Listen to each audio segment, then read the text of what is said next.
Hello, you're very welcome to this, the 26th episode, that's A year.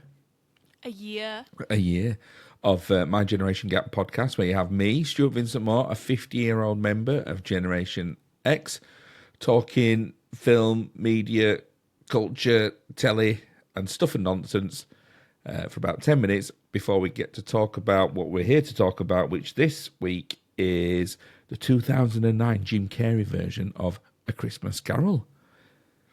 Christmas. I know, it's like less than a week away.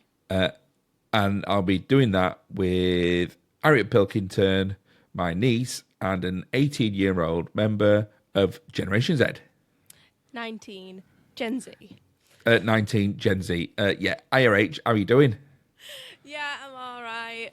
It's been so busy. I think I finally understand what hairdresser burnout means, like prior to Christmas, because I literally went out for drinks on Saturday night and could not stand up because I just was so dizzy because I was tired. I thought I'd been spiked, I was just like, whoa, I've got to go home. How many people have you asked, are they ready for Christmas yet? Oh, everyone. It's not only that, but they ask you, and I'm not ready for Christmas because I'm doing all of your hair. So, you ready for Christmas? Actually, Barbara, no, I'm not. Yeah, because I'm here doing this. Doing a blow wave. So we've had a good week. We met up in Earl in real life. In Earl, yeah, IRL. Yeah, in Barnsley. We did. At a gig at the George and Dragon. Yeah. In town, yeah. And that was good, wasn't it? Right, we got there, and there was like a few spaces near the pub, and then he was like, oh, see if there's any more, Went really far away from it, and he's like, right, park here. And I was like, I'm not walking all that way, like up a hill on the way back. No. I says, let's drive back round and find like a better spot. And then all the spots were gone, and then we did have to park really far away up a hill. I was not happy. But it was the first night of a new gig, and it was quite busy, wasn't it? Really busy. I wasn't expecting it because it's such like a small pub. I don't know, but Barnsley doesn't tend to have that many kind of stand-up things and that type of occasion. So I really wasn't expecting that to be many people there. It was a Tuesday night, I think, and we walked through the door. And it was that feeling when you walk into a pub on like a Friday night near Christmas, wasn't it? It was busy, yeah. That we were stood in the doorway for like 10 minutes. Oh, yeah. And by the way, right, dear listener, Stuart was like a behind the stage type thing. And he said, Harriet, there's some seats round there. 2 grown men in front of me saw what Stuart said and just walked straight in front of me and nicked the seats. Oh, did they? They did. So I've got beef with them. But I think the biggest success of the night, H, was the Norfolk B Roads joke. Oh, not the Norfolk B Roads joke. Do you know what actually went really well? Yeah, so I found a way of telling it, yeah. You did. So that's good, isn't it? But the way of telling it is that it's saying that it's not a very good joke. So I don't know if you need to include it or not. I think you could find. I still stand by there could be something better. Probably. But it wasn't bad. You did save yourself there. Because no one laughed at the B Roads joke, and I was just there going. Well, no, the first section is supposed to be cringy. And then you refer back to it, then there's a call back to it, and then that's the joke. Yeah, when nobody gets what the B-Rose joke is. Yeah, but that wasn't originally what you made the joke for, though, was it? No. No, not at all. Anyway, I still stand by it. It was a good night, though. It was bizarre to hear lots of... there was a few men from Barnsley just saying lots of slur words for male genitalia over and over again, which was just a new experience for me. Actually, it's not quite a new experience, but, Yeah. Yeah, sometimes. Well, this is the thing with those type of nights is if you don't like one of the comedians, there'll be another one along in a minute.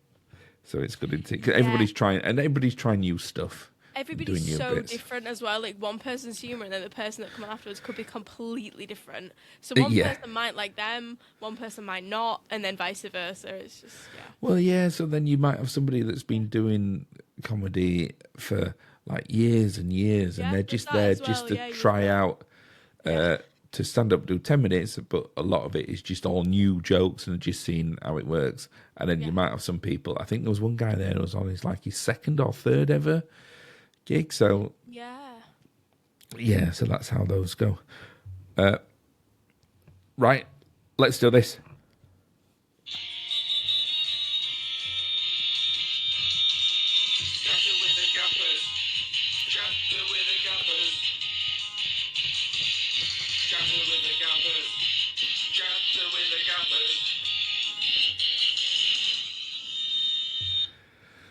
Because we've had an email, H.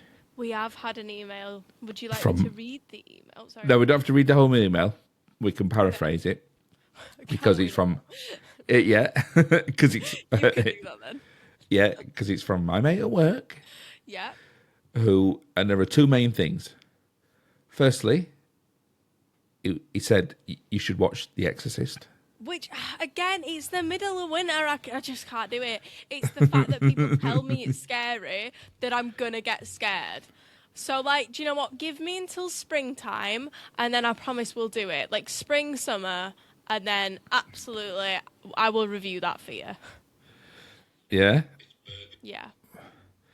Are you messing around with theme tunes? Yeah. Stop it.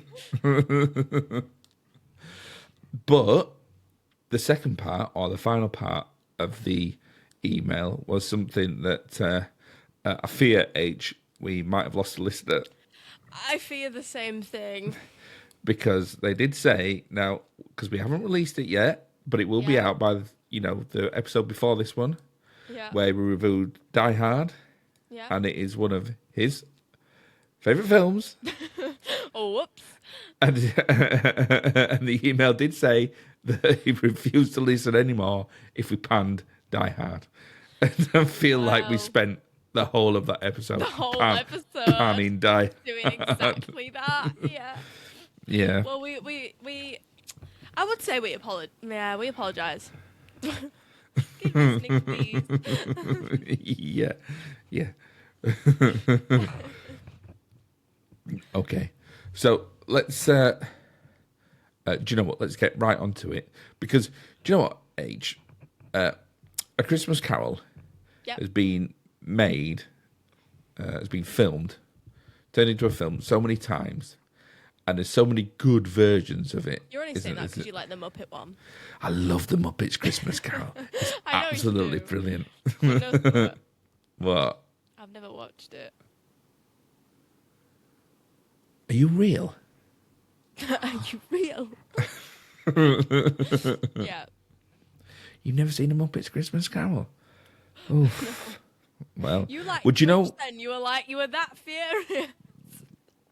Yeah, it's because he made my neck click. Yeah. Ring. Yeah. So, well, apart from the films, Charles Dickens is a real gap in my knowledge. Really? I've never read it. I mean, I've seen Oliver Twist, and I've seen loads of different films. I've seen, couples of different versions of Great Expectations,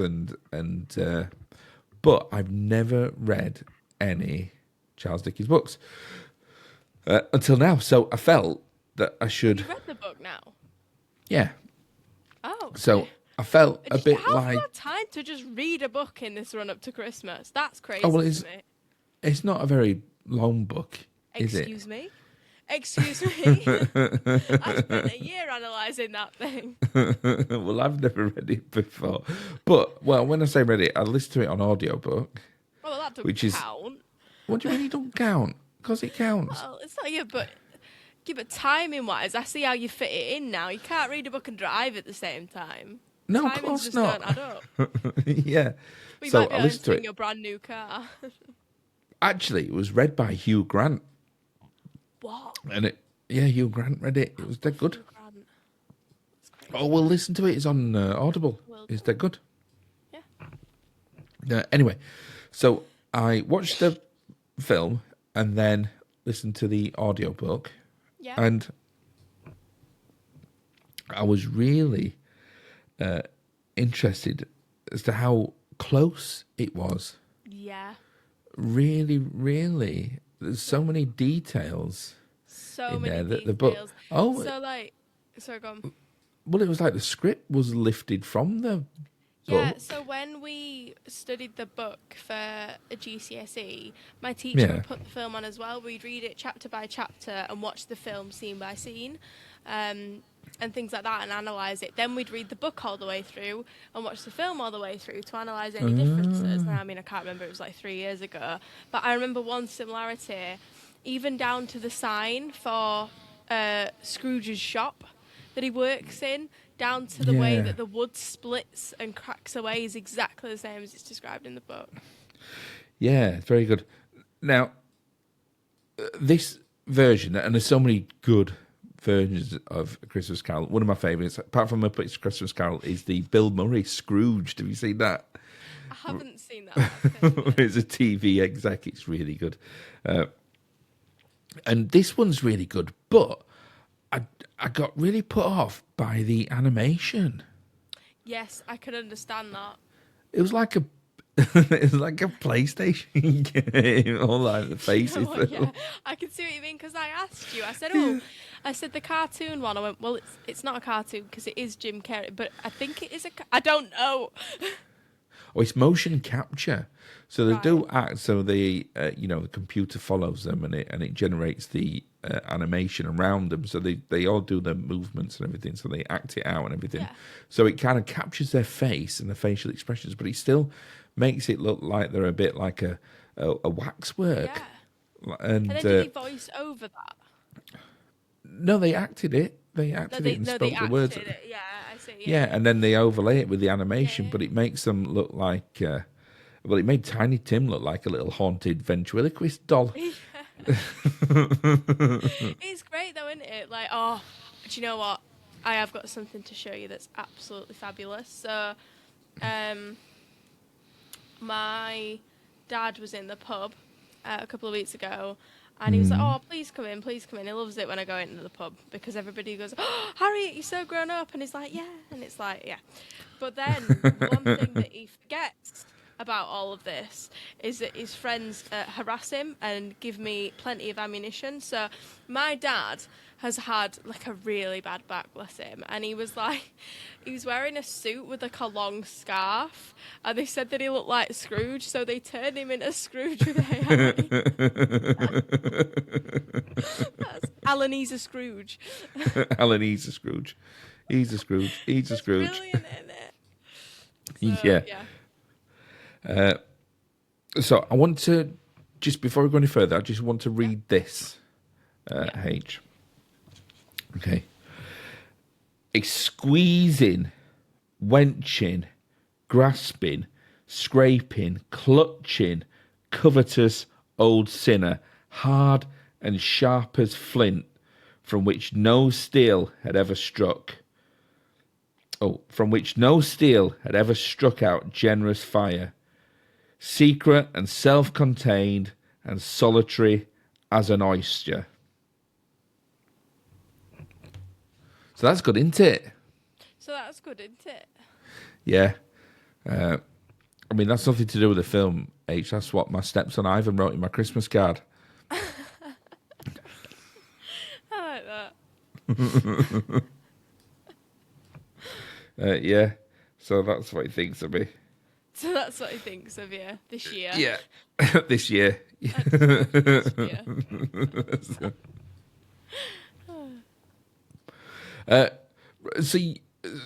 So what did you think of this film, H? I love it. It is one of my favourites. That's why I wanted us to watch it. It's probably my favourite Christmas film, possibly. I don't know what it is that I love about it. I think it is that motion capture feel of it. I think it's all the lighting. and there's so many parts of it that there's enough depth to it, but I also think there's enough comedy. I think it's like a burger, you know, when we review the burgers and you go, it's got a bit of that, it's got a bit of that, and I don't think it's really missing anything. I think I agree with you. You've got character development in there, you know, good like cinematography, acting, everything. Yeah, I think I agree with you. It took me a little while to get used to the motion capture, and once I got used to their faces, and I got into it, it was fine. It's a bit of it. There's parts of it a bit like a fever dream, but I think that lends itself really well to the story. I really like the bit. Sorry, go on. No, go on. You really like the bit what? I really like the bit where the Ghost of Christmas Past is like doing this with his head. You know, bobbing up and down. He's like turning into all the faces and he's like bobbing up and down. Yeah. I don't know why, it always made me laugh when I was younger. Which of course is in the book. Yeah. Yeah. So, and you don't see that in any of the other films. So I was impressed at how close it was to the thing. Like I thought, oh yeah, why is it a candle? That's a load of nonsense. Until I saw it in the book, and then there was a whole thing with the Ghost of Christmas Present and Ignorance and One Under the Cloak, which was there as well. And I thought, what's that? Because I'd never seen that in any of the films. Ignorance and One, that is like, so that bit we studied really heavily. And obviously the difference in the poverty and the different like levels of class in those ages and how it affected them, you know, because it's mentioned a lot. You've got the Cratchit family, you've got you've got Scrooge, and it's, you know, that comparison of how the different classes live, and also his attitude, and there's so much to it. But I think one of my favourite parts about it is the way it's written, like the structure of it. And now I can't remember everything we analysed in it, but I remember one of the things being that it's structured in 5 chapters to represent the 5 lines, you know, in music. The 5 staves. That's it, the 5 staves. So that's why it's in 5 chapters for 5 staves. And I thought that was really interesting. Yeah, it's like a musical score, isn't it? Well, because it's a carol. And that's what carols are supposed to do, give you instructions as to how you live your life and then repeat. And it's all about that redemption and being able to repeat and go back to the beginning, which you can do with music, can't you? So that was really great. One of the things that I thought was a bit odd in the film, and I didn't like it at first, was when they shrunk him down. You know, when he's being chased, or that like they turned it into some sort of chase movie. And I thought, and he's being chased by horses, and then and then he gets they think he's a rat, don't they? They think he's a rat, and he's being chased around. But I thought that was a perfect allegory for that chaotic life of poverty, where you're not in control and you're small and insignificant, and things happen to you and you don't have any say in them. And well, I saw that as something slightly different. So really? What did you see? When I analysed it, I'm pretty sure I saw that as him realising his vulnerability and that money can't protect him, and he is insignificant in the power of nature. And, you know, you think like, we at the same time we studied things like Ozymandias, and it makes you think about things like that, and him realising he's gonna die and his money's not going with him, and he's got one life to live, and he's living it like this. And I think this is him trying to... Well, he's escaping death, isn't he, in the end, in a way? That's what he thinks. You know, if you see it at face value, that's what he's doing. He's running away from the Ghost of Christmas Future, which is showing him as dead. So at first he freaks out about him being dead. You know, he's saying, don't show me this before me and all this kind of thing, or I'll never return and stuff like that. And then I think he's kind of running away from that vulnerable place and realising that he is insignificant, and that if, like you said, if he was, you know, in poverty or vulnerable in any way, you know, possibly even a woman in those times, things like that, like you said, you are. So yeah, I can see kind of both sides of that, really, but there's loads to it. I don't think he is afraid of death. I think he's afraid of not I think he's being afraid of how he's lived his mourned. life. Yeah, he's not. Yeah. He's afraid of not being mourned. I Yes. think that's the thing. That I'd agree with you. You know, he's afraid of leaving behind this reputation that he has, because that's why they show him like, oh, you're going to the funeral, and he's like, oh, well, it's free food, isn't it? You know, and they show him things like that, and he hates that, doesn't he? And although, of course, it is a Christmas film, It is. and it's sort of the Christmas film and the Christmas story, I don't think it is a Christmas story. No. I know it is, but it's not about Scrooge being anti-Christmas, Something or about when Christmas people get spirit or anything called like that, in. no. It's not about No. that. It was written very definitely. I think the reason In sorry, go on. Well, I was just going to say it was written very definitely in response to the poor laws that had just been brought in, and the workhouse and workhouses, the so, treadmill. Well, we had Because to look into the workhouses and Oh, stuff. really? We studied it, yeah. Yeah. So you saw those and the Yeah. because he has that line, doesn't he? Of Are there no they should- workhouses? and there are no prisons, and the treadmill is not working, and Yeah. they should just die and reduce the surplus population, That's which was government policy at the time. Yeah, well, I think he represents so many things in that time, like corporate greed and class and sexism. There's so many things in there that he does that are so immoral, and that people don't like him because of that. He's not very empathetic in any way. But yeah, I think like you said, I forgot what I was going to say. But yeah. But we say this every week, H, and I'm going to say it again. I'm not going to bother saying it because I always say it wrong, and I don't mean to say it wrong. Because people aren't just monsters, aren't they? And you can say that Scrooge is a monster. But people aren't just monsters, are they? They're not born monsters. No, and it's a way of not taking blame for treating people badly, because of course society creates monsters.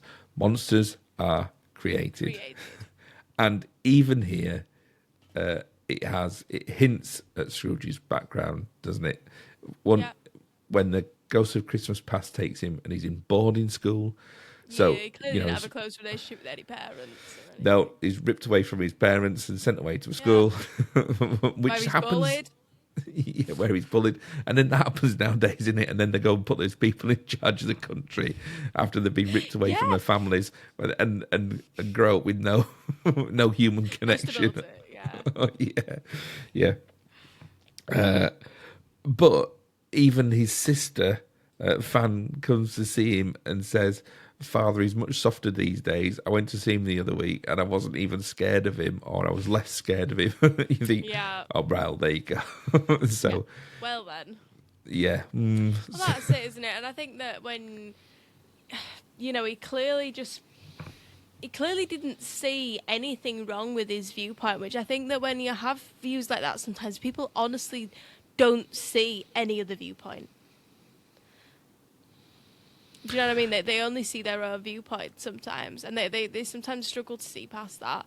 I think the movie shows him all the other viewpoints, doesn't it? It says, look, here's how you grew up, and here's why you feel this way. And then Ghost of Christmas Present goes, here's why you're wrong. You know what I mean? Here's literally why you're completely wrong. And then Christmas Future goes, and if you don't admit you're wrong, everybody's going to hate you forever. Yeah. And you'll die unloved, and you'll have no human connections or anything, because ultimately that's all we have, isn't it? Each other. Yeah. But what I was going to say is, I remember now, it isn't a Christmas film at all. I think they've chosen Christmas because Christmas is one of the most vulnerable times for certain families. And I think that Christmas shows class divide more than any other time in the year. Yeah, I think you're right. So that was quick, wasn't it? Yeah. You got anything else to say about? So. Oh, gone. No. That was what I was going to say. I think we're done because I don't think there's much more to say about it because I think I've studied it so much. My analysis on it was kind of already There. If that makes sense. Yeah. Right. Well, it's time for this.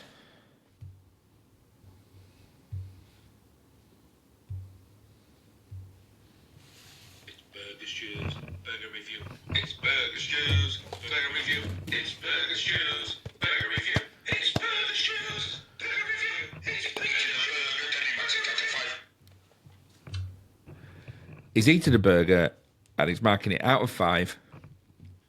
This week, H, I've doubled up again. Doubled up. It's been a while since I've doubled up, and I'll tell you for why. Go on.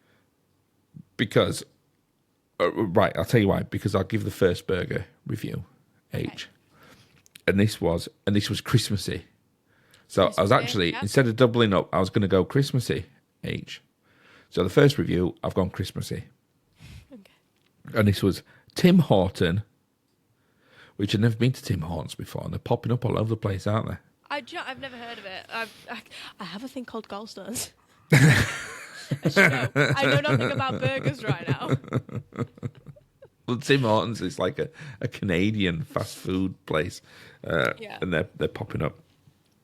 So, Tim Hortons festive double beef and stuffing stack. Ooh. Stuffing Yeah. is very promising. I mean, people put brie and cranberry on everything at Christmas. Yeah. Put some stuffing on there. Yeah. Well, Yeah. H, this gets 1 out of 5. No. Yeah, it was terrible. Why so bad? I think that's the worst review you've ever done. You must the- detest this burger. Oh my God. Honestly, it was like eating a pile of salt. Pile of salt. Yeah. Have you dropped your pen again? I've dropped my pen. All the clothes fell off. Is it Yeah. So, 1 out of 5, H. Everything it just tasted of salt. It was Right. really. I could feel myself dehydrating as I was eating it. Yeah. The bread was like plastic. Like that scene in SpongeBob where he goes all dehydrated. Yeah. And then the burger didn't have any like a texture. It didn't feel like meat. It was like, and not like meat has to feel like meat, because you can get vegan burgers that don't like feel. But it didn't even feel like that. It felt like it was just like mush. It was just all. Stuffing. Well, there was stuffing in there, and that had a slightly mushier texture. It honestly, it was just like Stuffing should salty be, like, mush in a crunchy plastic. on the outside, and yeah. No, none of that, H. So yeah, Tim Hortons festive double beef and stuffing snack, 1 out of 5. So I was so disappointed, H. I found a place in in Newport in Wales Yeah. called the Tin Can Kitchen. That sounds like a little chain. Like, it doesn't Well- sound like a big chain or independently run almost. I've never It's heard of that. independent, and I'll tell you what it is, H. It's dead weird. Yeah.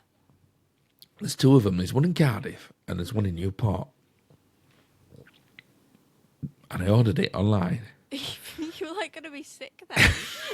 Is this going to be even worse than the last review? You were like, Do you know what? That was a thought of Tim Horton burger. the fatherless. Yeah, yeah.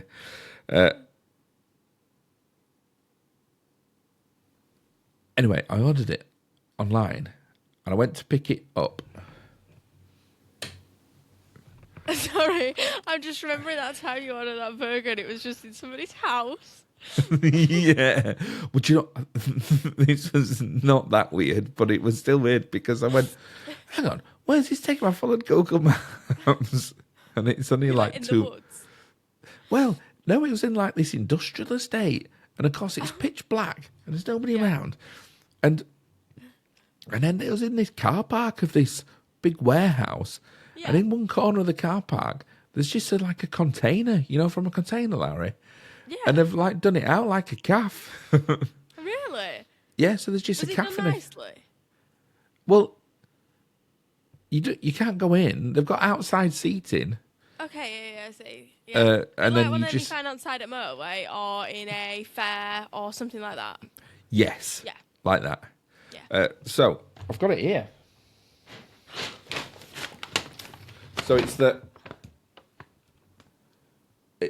Roadhouse burger. Is that why you were late to recording tonight? Just drove around the industrial estate being like, where the hell am I? Where else is the kitchen? Yeah. And You know, every time you doing this from a hotel room, I know we're getting a live burger review. yeah, because that's what I have for my tea. Stuart's away again. Yeah.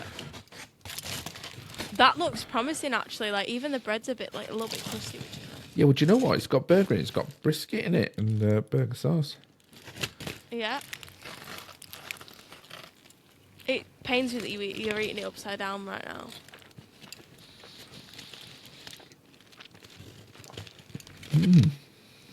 What sauce is it? Like a barbecue? No, like a garlic. Garlic mayo.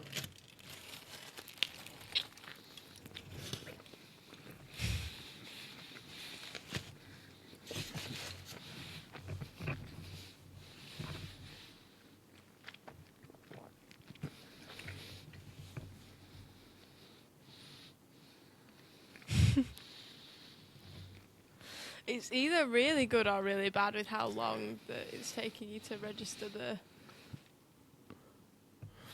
No, it's a good Yeah, you've burger. got a tiny bit of sauce.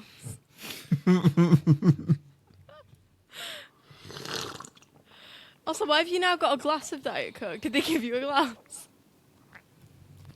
I got that from the hotel bar. So, tin can kitchen.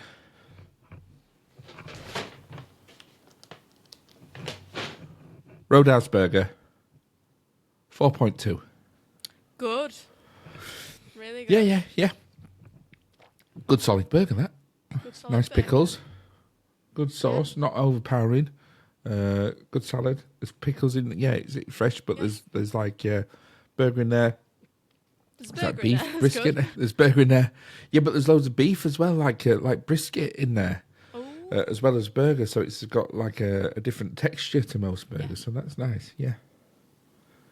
Very good. Did you not get any chips? Was it just pure burger? No, I got some chips as well. I got some loaded fries. I've been Ooh, munching what are they on them. loaded with? Like sauce and chicken.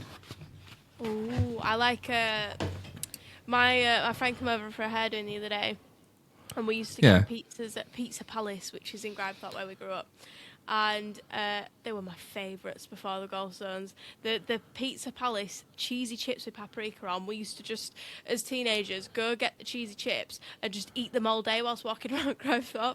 I'm pretty sure that's why I was 16 stone. Just the Pizza Palace cheesy chips.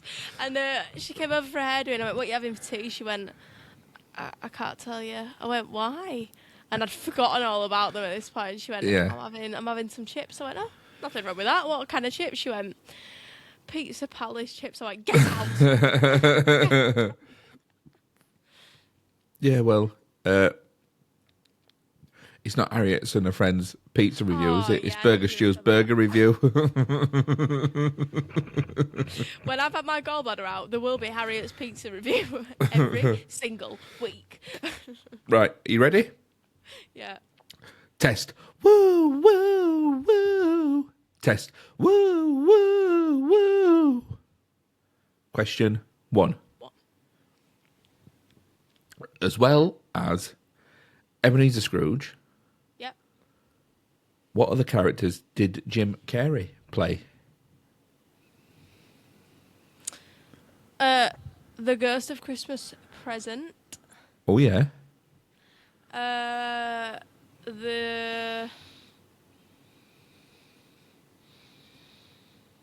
Did he play the Ghost of Christmas Past? Yeah. I don't think he could have played the Ghost of Christmas Future. Well, he did. Did he? He played all 3 ghosts, yeah. Oh, awesome. I didn't think he would be able to do the Ghost of Christmas Future. There's one scene in the Christmas Carol that really makes me laugh, is when that he's holding onto the finger of the Ghost of Christmas Future. Oh, what, while he's in the grave? Yeah, and then he looks into him, and then suddenly it's got eyes, and he goes, "No!" Like it's just sort of really and they're quite cute eyes as well. They're like really wholesome eyes, and he's like, "No!" Awesome. Question 2. Yeah. What was the last line that Tiny Tim said?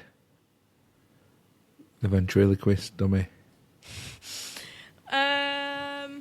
And a Merry Christmas to all. Oh, no. Come on, H. It's a very famous line. Oh, I don't know, you know. I've lost that. Hang on. You're going to kick it. No, whoa, hang on. You're not You Googling that? No. All right, okay. I found that, yeah. I was just sat in a room. I'm just going to drive up to Barnsley then and kick your head in. Throw your phone out the window. Yeah. Tiny Tim's last line. It's not Merry Christmas, is it? Or like, is it something to do with Christmas? Don't tell me. Is it something to do with Christmas? Well, it doesn't say the word Christmas, but sort of, yeah. Oh, fine. Go on. What is it? God bless us, everyone. No. No. God bless us. No. Oh, that's so annoying. I knew that as well. Oh, from the Ghost of Christmas Past, who was Fezziwigs? Who was... Oh. Was it Fezziwig? Yeah. You know, actually, I'd forgotten his name as well. So Who was Scrooge's boss? Boss, yeah. I might have remembered it. I did that on a quiz once. Just said the answer. Said it as well. Yeah. What was the name of Scrooge's nephew? Fan's son. Yeah. He shares a name with somebody from Mystery Inc. From what? Mystery Inc. Scooby Doo. Scooby Gang. Oh, it's Fred, isn't it? Yeah, Fred. Oh, H, you're 3 for 4 there. Yeah, not bad, not bad. I'm really annoyed about the Tiny Tim one though. Question 5, H. What snack did I eat whilst watching A Christmas Carol? When did you watch it? Just last week. And are you on Christmas food yet? I'm on Christmas food. And was it something out of Grandma's parcel? Yeah. It was very similar to last episode. Do you know, I can't remember what was last episode. I feel like it wasn't shortbread, was it? Was it mince pies? It was mince pies, wasn't it, last episode? With... Marmite. No, that's what I had last week. Yeah. That's what I'm This week I had mince pies with what? With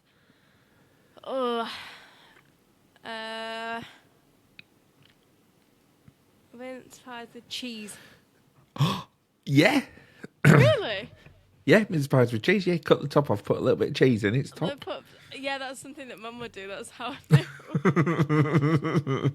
that was. I'm really impressed. Yeah. It's a Christmas miracle. God bless us, everyone. Well, that's the age. I think we're all done, apart from what's your telly been. Right.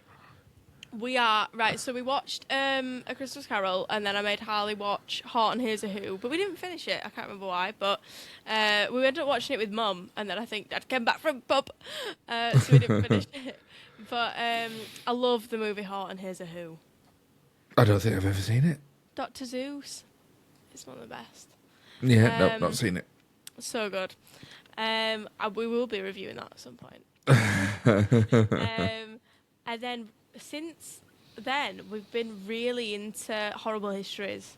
I've just made him watch the whole of Horrible Histories.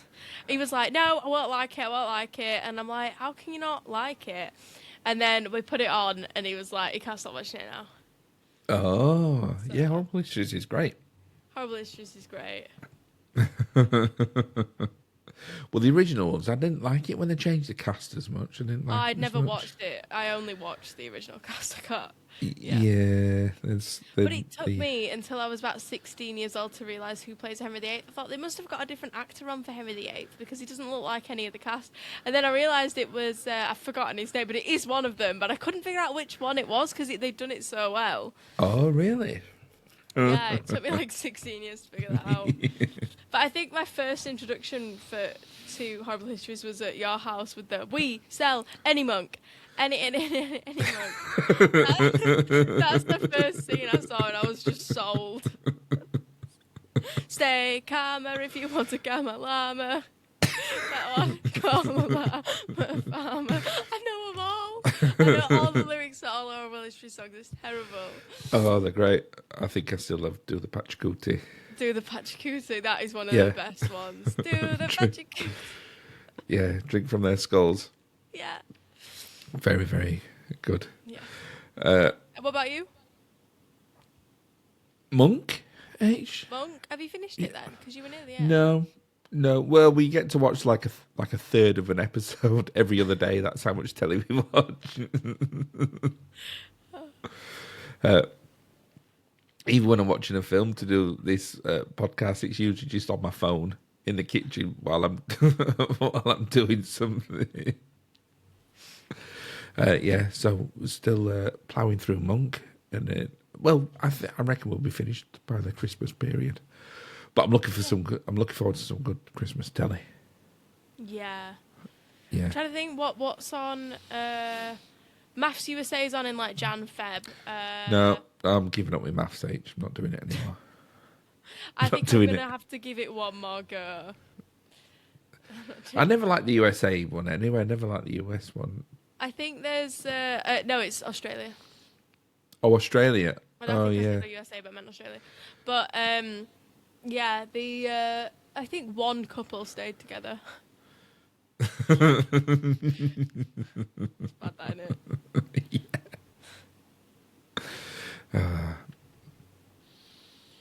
Right. Well, I think that's it. H. So people should get in touch with us, shouldn't they? Should join the Facebook group. They should. Yeah. Well, it's not like a group, us. it's a page. A page. Yeah. We're not banned on TikTok. I think I'm really scared to upload any video. So how can I get in touch with us? Email mygenerationgap@gmail.com, Instagram, Facebook, all my Generation Gap, TikTok. What else have we got? You can contact Telepathic or Hair by Harriet if you prefer. Yeah, through the YouTubes. The YouTubes. Yeah. Or I think you can comment on Spotify as well if you'd like to do that. Yeah, absolutely. Yeah. Right. Well, I think we'll call that night then. Yeah. H. All right then. Night. All right. Love you. God bless you, everyone. God bless us, everyone.